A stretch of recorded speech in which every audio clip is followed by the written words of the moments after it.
मैं 5 साल में सिर्फ एक ही दिन की विनती करता हूं, आप किसको वोट दें ये मुझे लेना देना नहीं है। बहन नुपुर ने कुछ कह दिया जो तथ्यों पे है।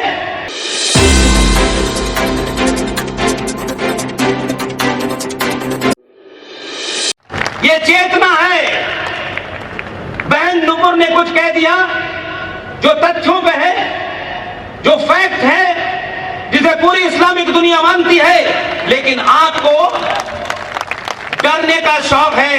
कुछ उठाई गिरे चोटे लफंगे चौराहे चौराहे रेप और मर्डर करने वाले लोग भीड़ से भारत को डरा रहे हैं। क्या 95 करोड़ सनातनी हिंदू किसी के खिलाफ नहीं, किसी की हत्या के आदेश के लिए नहीं, क्या अपने राष्ट्रीय मूल्यों को बचाने के लिए इन 95 करोड़ लोगों में से कौन किस पार्टी का है, किस संगठन का है, ये महत्वपूर्ण नहीं है। वो सनातनी जिस दिन ये सोच ले कि आखिर क्या वजह है कि जिनके दुनिया में 1400 साल से जिन्होंने किसी सभ्यता को एक सुई बना के नहीं दी, जिनका किसी सिविलाइजेशन में कोई कंट्रीब्यूशन नहीं है, जिनकी फिलॉसफी में तलवार है और तलवार के जोर पर उन्होंने किसी को दबा दिया, किसी को मार दिया।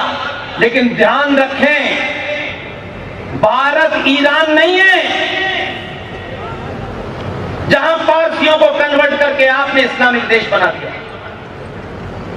पूरी दुनिया आपसे चिल्ला चिल्ला के कह रही है, पूरा यूरोप कह रहा है चिल्ला चिल्ला के। लेकिन क्यों? कि हम सुन लेंगे अगर, और हमने सुन करके किसी को बताया कि यूरोप वाले ये कह रहे हैं, तो फिर हमें अपनी भूमिका चुननी पड़ेगी। इसलिए सुनाई देती हुई बात को भी कहो कि हमें सुनाई नहीं दे रहा, इससे बात बनने वाली नहीं है। पूरी दुनिया में भारत के किसी ऋषि मुनि ने नहीं कहा, भारत के साधु संतों ने नहीं कहा ये बात। पूरी दुनिया आपसे पिछले 5-6 साल से एक ही बात कह रही थी, आप शायद समझ नहीं पाए। बार बार कहती थी 21वीं सदी भारत की सदी है। ये मैं नहीं कह रहा था, कोई पार्टी कोई संगठन नहीं कह रहा था। विदेश में लोग, दुनिया के लोग आपको 1947 के भारत से नहीं जानते हैं। हमें गलतफहमी हो गई है कि हम 1947 में पैदा हुए और हमारी मां ने तो बताया नहीं था। एक साहब जबरदस्ती हमारे बाप बन गए हैं कि इनको राष्ट्रपिता मानो। भाई भारत पुत्रों की भूमि है। अगर भारत का कोई पिता हो भी सकता है, अगर हम थोड़ी देर के लिए मान लें, तो भारत का पिता अनादिकाल से व्यासपीठ हो सकती है, इसके अलावा कोई नहीं हो सकता। पुत्र हो सकते हैं, लेकिन हमको बताया गया कि यही आपके पिताजी हैं, और पिताजी ने जो खेल किया है वो दुनिया देख रही है। अब तो दुनिया को पता चल गया। लेकिन वही इसमें गलती आपकी है। पूरा यूरोप, पूरी दुनिया, हर बड़ा मुल्क जब ये कहता था कि 21वीं सदी भारत की है, तो वो भारत को लंगोटी वाले बापू और फूल वाले चचा से नहीं जानते थे। वो भारत को आचार्य चाणक्य से जानते थे। इसलिए जानते थे कि भारत के सनातनियों का पुरुषार्थ क्या है। गेरुए वस्त्र पहनने से चाणक्य नहीं होते हैं। चाणक्य छोड़ बनने के लिए सत्ता से आमना सामना करना होता है। सत्ता में आंख डाल के वही बात करता है जिसे सत्ता की कुछ चाहिए नहीं होता है, सत्ता से कोई सुख प्राप्त नहीं करता है। इसलिए दुनिया ने जब ये कहा, आप समझे नहीं, अब समझ में आ रहा है आपको कि आप जब बोलने की आपकी क्षमता नहीं थी, आप डरे हुए थे। अच्छा खासा आपका नाम भगवान दास था, तलवार की जोर पे गुलाम नबी हो गया। आपका नाम ओम प्रकाश था, तलवार की जोर पे नूर इलाही हो गया। अब सवाल सबसे बड़ा यह है कि मुझे दुख यह है कि 2022 के भारत में आपको कौन डरा रहा है? जिनके बाप दादाओं ने तलवार के जोर पे शलवार पहनी थी, वो हमें डरा रहे हैं।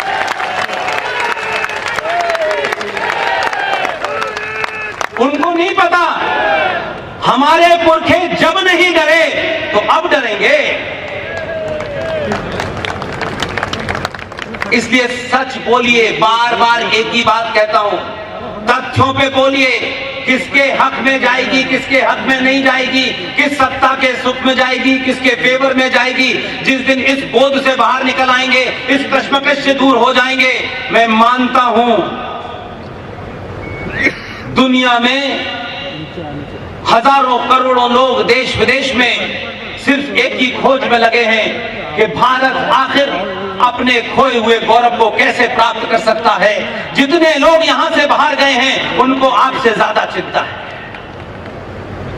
ये एक जागृति का समय है, इसलिए बहुत सारे मक्कार आज भी आपके सामने तरह तरह के नैरेटिव रखेंगे।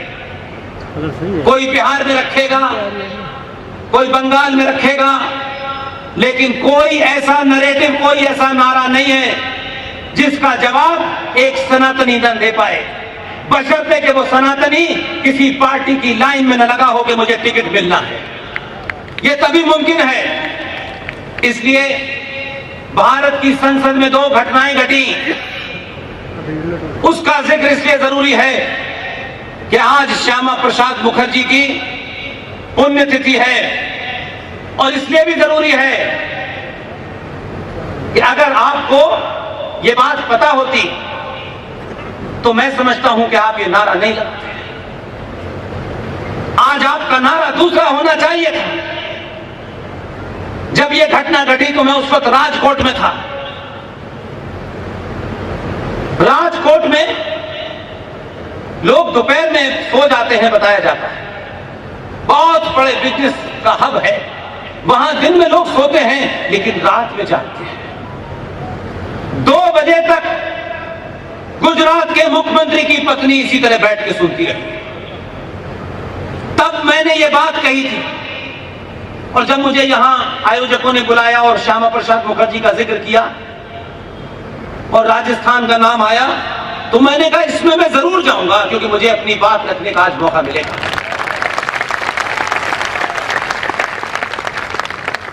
जब ये धारा 370 हटी तो सबने ताली बजाई, खुश हो गए, और उसके बाद फिर हम सो गए। धारा हट गई, अब क्या है, मस्त रही है। ऐसा नहीं है।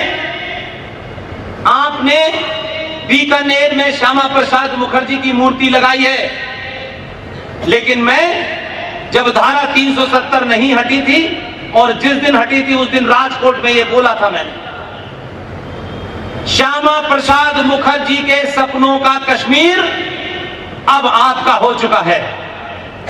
इसलिए ये नारा मत लगाइए कि जहां बलिदान हुए थे श्यामा मुखर्जी वो कश्मीर हमारा है।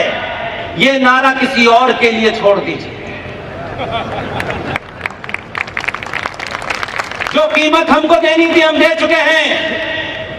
मेरी वहां भी ये मांग थी, आज भी ये मांग है, और मैं मांग अपने निजी स्वार्थों के लिए नहीं करता। मुझे मालूम है कि ये मांग पूरी होने से आने वाली पीढ़ी का सोचने का एंगल बदल जाएगा। इसलिए मैं उस दिन भी बोला था, और क्योंकि आज उनकी पुण्यतिथि है तो इसको बीकानेर के लोगों के सामने दोहराना चाहता हूं। आपकी मांग होनी चाहिए कि श्यामा प्रसाद मुखर्जी ने 1953 में जहां उनकी हत्या हुई थी, आज उस कश्मीर में आपकी सरकार है, पूरी ताकत के साथ है, सारी धाराएं हट चुकी हैं। श्यामा प्रसाद मुखर्जी को अगर सच्ची ईमानदाराना उनको खराज अकीदत श्रद्धांजलि अगर देनी है तो मैं राजकोट में अपनी जो मांग थी आपके बीच में रखता हूं। जब नेता आपसे वोट मांगने आए, खास तौर से राष्ट्रवादी आए, तो उनसे पूछ लीजिएगा कि राष्ट्र के लिए क्या किया था। पिछले 5 साल का हिसाब जरूर पूछिएगा। ये मत पूछिएगा कि हमारे मोहल्ले की सड़क बनाई या नहीं बनाई। सड़क बनाना तुम्हारी जिम्मेदारी है, एहसान नहीं है हमारे ऊपर। हमने सड़क बनाने के लिए तुमको नहीं चुना है, वो काम एमसीडी कर देगी। हमने तुम्हें राष्ट्र निर्माण के लिए चुना है। तुम बताओ कि तुम्हारा इस 5 साल में राष्ट्र के निर्माण में क्या कंट्रीब्यूशन है। इसलिए जुमलेबाजी से बात नहीं चलेगी। मैं तब भी मैंने ये कहा और आज आपके सामने फिर रखता हूं, कश्मीर की विधानसभा के सामने उस कश्मीर में बैठने वाले फारूक अब्दुल्ला, उमर अब्दुल्ला और महबूबा मुफ्ती और वो तमाम नाजायज सियासी पार्टियां जो श्यामा प्रसाद मुखर्जी की हत्या में प्रत्यक्ष और अप्रत्यक्ष रूप से शामिल थी, अगर उनको ये मैसेज देना है कि कश्मीर में श्यामा प्रसाद मुखर्जी के विचारों की पार्टी की ताकत चलती है, उस विधानसभा के सामने इतनी आदमकद मूर्ति श्यामा प्रसाद मुखर्जी की लगनी चाहिए कि जिहादी जिंदगी भर उसे देख देख के रोए और डरे। जिस श्यामा प्रसाद मुखर्जी की अंधेरे में जेल में घुस करके हमने हत्या कर दी थी, ये श्यामा प्रसाद मुखर्जी कश्मीर की विधानसभा के सामने 24 घंटे 3 साल के 365 दिन वहीं खड़ा है। जब जब देखें तब तक उनको अपने बौने होने का असर पता चले और भारत राष्ट्र, सनातनी हिंदू राष्ट्र को यह पता होना चाहिए कि श्यामा प्रसाद मुखर्जी की मूर्ति बीकानेर से ज्यादा कश्मीर की विधानसभा के सामने लगनी चाहिए। अपने नेताओं से, अपनी पार्टियों से, अपने संगठनों से ये मांग रखें। यहां नारा लगा सकते हैं वो कश्मीर हमारा है, यहां नारे की आवश्यकता नहीं है, कश्मीर आपका हो गया है। धारा 370 भी हट गई है और 35 भी हट गया है। कम से कम इस दुख के साथ मुझे बात ये कहनी पड़ती है।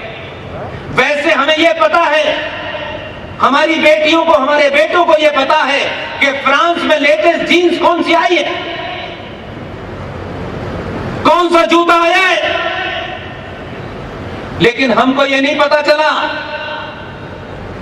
कि आज भारत के अंदर कौन सी क्रांति आई है, इसका पता नहीं है हमको। हम दुनिया की सारी बातें जानते हैं लेकिन अपने बारे में कम जानते हैं। लिहाजा मैं मानता हूं कि सरदार पटेल का जिक्र करना जरूरी है कि ये 370 जो हटी, 35 जो हटी, इसके पीछे का राज क्या है मैं नहीं जानता। संविधान को पढ़िए, अपने पूर्वजों पे गर्व कीजिए और वो किसी पार्टी के नेता हो न नेता हो, किसने उसे सिंबल बनाया ये महत्व नहीं है। महत्व इस बात का है कि आप किसी कांग्रेस पार्टी को वोट दें, किसी बीजेपी को वोट दें, किसी पार्टी को वोट दें, वोट देना आपका निजी अधिकार है। मैं बार बार आपसे एक ही बात कहता हूं, आप ब्राह्मण हैं, ठाकुर हैं, बनिया हैं, दलित हैं, सब कुछ हो जाइए। ये जाति की पहचान आपकी निजी पहचान है, ये गोत्र का मामला आपका निजी मामला है। इसको घर की चौखट के अंदर रखिए। जब राष्ट्र को एक सरकार देनी हो, राष्ट्र की सत्ता को किसी के हाथों में सौंपना हो, तो 5 साल में आपको बनिया, ब्राह्मण, ठाकुर, दलित जो रहना है रहिए। मैं 5 साल में सिर्फ एक ही दिन की विनती करता हूं, आप किसको वोट दें ये मुझे लेना देना नहीं है। 5 साल में सिर्फ एक दिन आप सनातनी होके वोट देने जाएं, इतना ही मेरा आपसे कहना है। आप कौन कानकुज ब्राह्मण हैं, आप सयूपारी ब्राह्मण हैं, आप कौन से ठाकुर हैं, ये आपका निजी मामला है।